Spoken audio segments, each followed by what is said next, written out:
The Tragedy of Birlstone. Now for a moment I will ask leave to remove my own insignificant personality, and to describe events which occurred before we arrived upon the scene by the light of knowledge which came to us afterwards.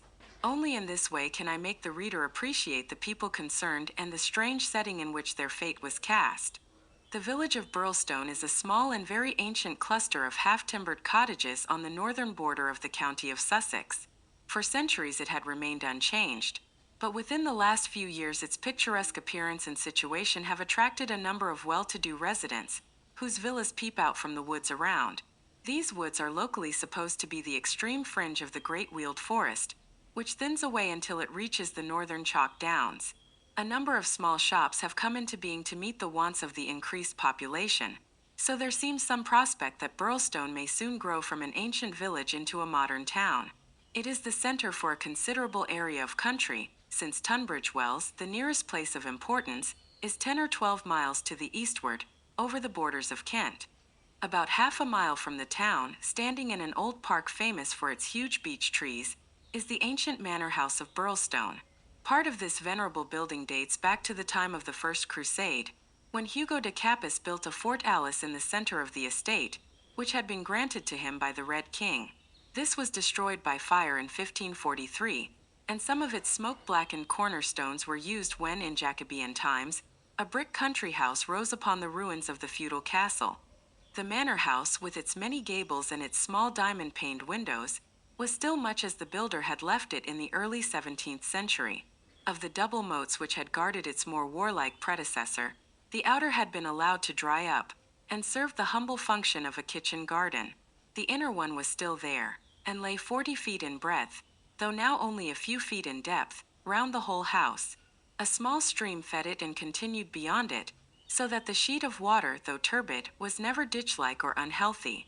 The ground floor windows were within a foot of the surface of the water. The only approach to the house was over a drawbridge, the chains and windlass of which had long been rusted and broken. The latest tenants of the manor house had, however, with characteristic energy, set this right, and the drawbridge was not only capable of being raised, but actually was raised every evening and lowered every morning. By thus renewing the custom of the old feudal days, the manor house was converted into an island during the night, a fact which had a very direct bearing upon the mystery which was soon to engage the attention of all England. The house had been untenanted for some years, and was threatening to molder into a picturesque decay when the Douglases took possession of it. This family consisted of only two individuals, John Douglas and his wife. Douglas was a remarkable man both in character and in person. In age he may have been about 50, with a strong-jawed, rugged face, a grizzling mustache, peculiarly keen gray eyes, and a wiry, vigorous figure which had lost nothing of the strength and activity of youth. He was cheery and genial to all, but somewhat offhand in his manners, giving the impression that he had seen life in social strata on some far lower horizon than the county society of Sussex. Yet, though looked at with some curiosity and reserve by his more cultivated neighbors, he soon acquired a great popularity among the villagers, subscribing handsomely to all local objects, and attending their smoking concerts and other functions, where, having a remarkably rich tenor voice, he was always ready to oblige with an excellent song. He appeared to have plenty of money, which was said to have been gained in the California gold fields, and it was clear from his own talk and that of his wife that he had spent a part of his life in America. The good impression which had been produced by his generosity and by his democratic manners was increased by a reputation gained for utter indifference to danger. Though a wretched rider, he turned out at every meet, and took the most amazing falls in his determination to hold his own with the best. When the vicarage caught fire, he distinguished himself also by the fearlessness with which he re-entered the building to save property, after the local fire brigade had given it up as impossible. Thus it came about that John Douglas of the manor house had within 5 years won himself quite a reputation in Birlstone. His wife, too, was popular with those who had made her acquaintance, though, after the English fashion, the callers upon a stranger who settled in the county without introductions were few and far between. This mattered the less to her, as she was retiring by disposition, and very much absorbed, to all appearance, in her husband and her domestic duties. It was known that she was an English lady who had met Mr. Douglas in London, he being at that time a widower. She was a beautiful woman, tall, dark, and slender, some 20 years younger than her husband, a disparity which seemed in no wise to mar the contentment of their family life. It was remarked sometimes, however, by those who knew them best, that the confidence between the two did not appear to be complete, since the wife was either very reticent about her husband's past life, or else, as seemed more likely, was imperfectly informed about it. It had also been noted and commented upon by a few observant people that there were signs sometimes of some nerve strain upon the part of Mrs. Douglas, and that she would display acute uneasiness if her absent husband should ever be particularly late in his return. On a quiet countryside, where all gossip is welcome, this weakness of the lady of the manor house did not pass without remark, and it bulked larger upon people's memory when the events arose which gave it a very special significance. There was yet another individual whose residence under that roof was, it is true, only an intermittent one, but whose presence at the time of the strange happenings which will now be narrated brought his name prominently before the public. This was Cecil James Barker, of Hales Lodge, Hampstead. Cecil Barker's tall, loose-jointed figure was a familiar one in the main street of Birlstone village, for he was a frequent and welcome visitor at the manor house. He was the more noticed as being the only friend of the past unknown life of Mr. Douglas, who was ever seen in his new English surroundings. Barker was himself an undoubted Englishman, but by his remarks it was clear that he had first known Douglas in America and had there lived on intimate terms with him. He appeared to be a man of considerable wealth, and was reputed to be a bachelor. In age he was rather younger than Douglas, 45 at the most, a tall, straight, broad-chested fellow with a clean-shaved, prize-fighter face, thick, strong black eyebrows, and a pair of masterful black eyes which might, even without the aid of his very capable hands, clear a way for him through a hostile crowd. He neither rode nor shot, but spent his days in wandering round the old village with his pipe in his mouth, or in driving with his host, or in his absence with his hostess, over the beautiful countryside. An easy-going, free-handed gentleman, said Ames, the butler. But my word, I had rather not be the man that crossed him. He was cordial and intimate with Douglas, and he was no less friendly with his wife, a friendship which more than once seemed to cause some irritation to the husband, so that even the servants were able to perceive his annoyance. Such was the third person who was one of the family when the catastrophe occurred. As to the other denizens of the old building, it will suffice out of a large household to mention the prim, respectable, and capable Ames, and Mrs. Allen, a buxom and cheerful person, who relieved the lady of some of her household cares. The other 6 servants in the house bear no relation to the events of the night of January 6. It was at 11:45 that the first alarm reached the small local police station, in charge of Sergeant Wilson of the Sussex Constabulary. Cecil Barker, much excited, had rushed up to the door and pealed furiously upon the bell. A terrible tragedy had occurred at the manor house, and John Douglas had been murdered. That was the breathless burden of his message. He had hurried back to the house, followed within a few minutes by the police sergeant, who arrived at the scene of the crime a little after 12 o'clock, after taking prompt steps to warn the county authorities that something serious was afoot. On reaching the manor house, the sergeant had found the drawbridge down, the windows lighted up, and the whole household in a state of wild confusion and alarm. The white-faced servants were huddling together in the hall, with the frightened butler wringing his hands in the doorway. Only Cecil Barker seemed to be master of himself and his emotions. He had opened the door which was nearest to the entrance, and he had beckoned to the sergeant to follow him. At that moment there arrived Dr. Wood, a brisk and capable general practitioner from the village. The 3 men entered the fatal room together, while the horror-stricken butler followed at their heels, closing the door behind him to shut out the terrible scene from the maidservants. The dead man lay on his back, sprawling with outstretched limbs in the center of the room. He was clad only in a pink dressing gown, which covered his night clothes. There were carpet slippers on his bare feet. The doctor knelt beside him and held down the hand lamp which had stood on the table. One glance at the victim was enough to show the healer that his presence could be dispensed with. The man had been horribly injured. Lying across his chest was a curious weapon, a shotgun with the barrel sawed off a foot in front of the triggers. It was clear that this had been fired at close range and that he had received the whole charge in the face, blowing his head almost to pieces. The triggers had been wired together, so as to make the simultaneous discharge more destructive. The country policeman was unnerved and troubled by the tremendous responsibility which had come so suddenly upon him. "We will touch nothing until my superiors arrive," he said in a hushed voice, staring in horror at the dreadful head. "Nothing has been touched up to now," said Cecil Barker. "I'll answer for that. You see it all exactly as I found it." "When was that?" The sergeant had drawn out his notebook. "It was just 11:30. I had not begun to undress, and I was sitting by the fire in my bedroom when I heard the report. It was not very loud, it seemed to be muffled. I rushed down. I don't suppose it was 30 seconds before I was in the room." "Was the door open?" "Yes, it was open. Poor Douglas was lying as you see him. His bedroom candle was burning on the table. It was I who lit the lamp some minutes afterward." "Did you see no one?" "No. I heard Mrs. Douglas coming down the stair behind me, and I rushed out to prevent her from seeing this dreadful sight. Mrs. Allen, the housekeeper, came and took her away.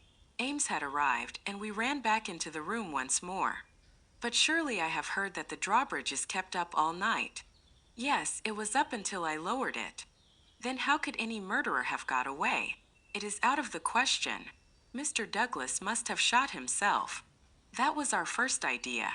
But see." Barker drew aside the curtain and showed that the long diamond-paned window was open to its full extent. "And look at this." He held the lamp down and illuminated a smudge of blood like the mark of a boot sole upon the wooden sill. "Someone has stood there in getting out." "You mean that someone waded across the moat?" "Exactly." "Then if you were in the room within half a minute of the crime, he must have been in the water at that very moment." "I have not a doubt of it. I wish to heaven that I had rushed to the window, but the curtain screened it, as you can see, and so it never occurred to me. Then I heard the step of Mrs. Douglas, and I could not let her enter the room. It would have been too horrible."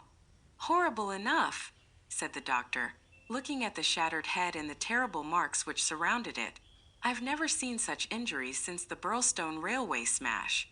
"But I say," remarked the police sergeant, whose slow, bucolic common sense was still pondering the open window, "it's all very well your saying that a man escaped by wading this moat, but what I ask you is, how did he ever get into the house at all if the bridge was up?" "Ah, that's the question," said Barker. "At what o'clock was it raised?" "It was nearly 6 o'clock," said Ames, the butler. "I've heard," said the sergeant, "that it was usually raised at sunset. That would be nearer 4:30 than 6 at this time of year." "Mrs. Douglas had visitors to tea," said Ames.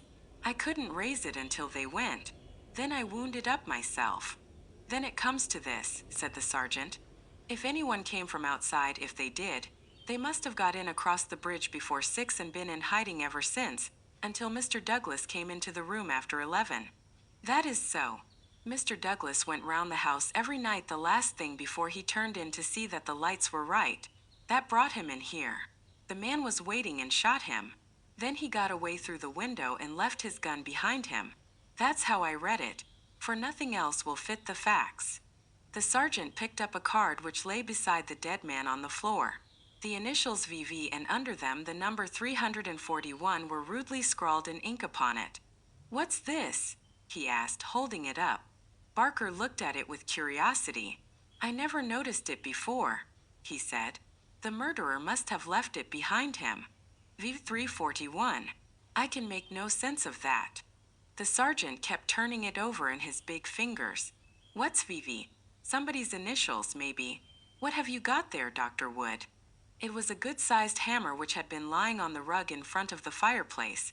A substantial, workmanlike hammer. Cecil Barker pointed to a box of brass-headed nails upon the mantelpiece. "Mr. Douglas was altering the pictures yesterday," he said. "I saw him myself standing upon that chair and fixing the big picture above it.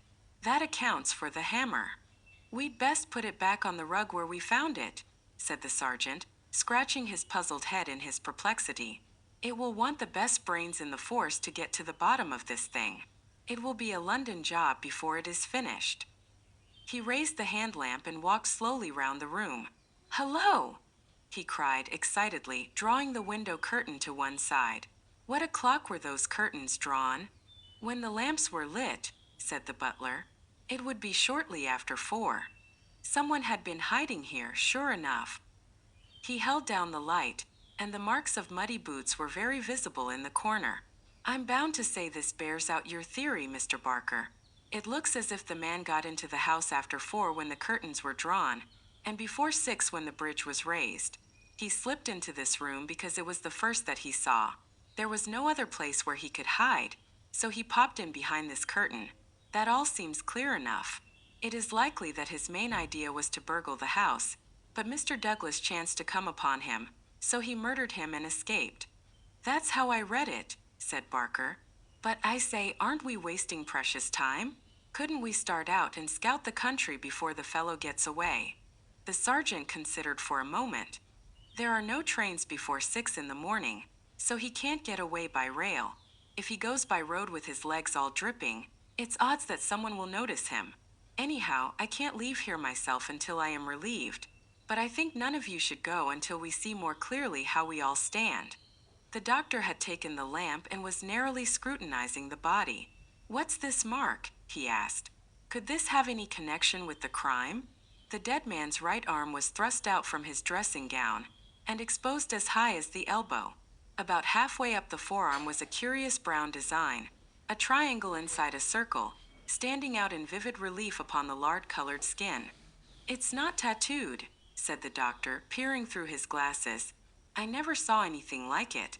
The man has been branded at some time as they brand cattle. What is the meaning of this? I don't profess to know the meaning of it, said Cecil Barker, but I have seen the mark on Douglas many times this last 10 years. And so have I, said the butler. Many a time when the master has rolled up his sleeves I have noticed that very mark. I've often wondered what it could be. Then it has nothing to do with the crime anyhow, said the sergeant. But it's a rum thing all the same. Everything about this case is rum. Well, what is it now? The butler had given an exclamation of astonishment and was pointing at the dead man's outstretched hand. They've taken his wedding ring, he gasped. What? Yes, indeed. Master always wore his plain gold wedding ring on the little finger of his left hand. That ring with the rough nugget on it was above it, and the twisted snake ring on the third finger. There's the nugget and there's the snake, but the wedding ring is gone. He's right, said Barker. Do you tell me, said the sergeant, that the wedding ring was below the other? Always. Then the murderer, or whoever it was, first took off this ring you call the nugget ring, then the wedding ring, and afterwards put the nugget ring back again. That is so. The worthy country policeman shook his head. Seems to me the sooner we get London onto this case the better, said he. White Mason is a smart man. No local job has ever been too much for White Mason. It won't be long now before he is here to help us, but I expect we'll have to look to London before we are through.